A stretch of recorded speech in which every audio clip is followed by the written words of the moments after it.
வணக்கங்க. இந்த க்ளோவர் இலை ஒரு லக்கி சார்ம். லக்குங்கிறது என்னங்க? நம்ம செய்கிற எல்லா செயல்களுக்கும் பல விளைவுகள் வர்றதுக்கான வாய்ப்பு இருக்குது. நம்ம எதிர்பார்க்குற விளைவு உடனே கிடச்சிருச்சுன்னா நம்ம லக்கி.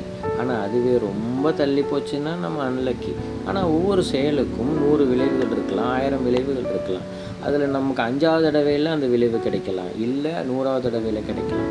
ஆனால் இதில் எத்தனாவது தடவையில் நமக்கு கிடைக்கணுங்கிறது நம்ம கையில் கிடையாது. ப்ராபபிலிட்டி இதை நம்ம கண்ட்ரோல் பண்ண முடியாது.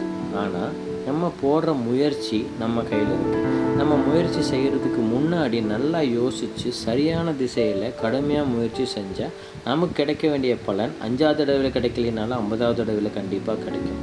ஆனால் முயற்சி தொடங்கினதுக்கப்புறம் நடுவில் விட்டுட்டு மட்டும் போயிடக்கூடாது. யோசித்து நம்பிக்கையோட நம்ம முயற்சியை சரியான திசையில் செலுத்தினா கண்டிப்பாக நமக்கு கிடைக்க வேண்டியது ஒரு நாள் நிச்சயமாக கிடைக்கும். நம்பிக்கையோடு இருங்க.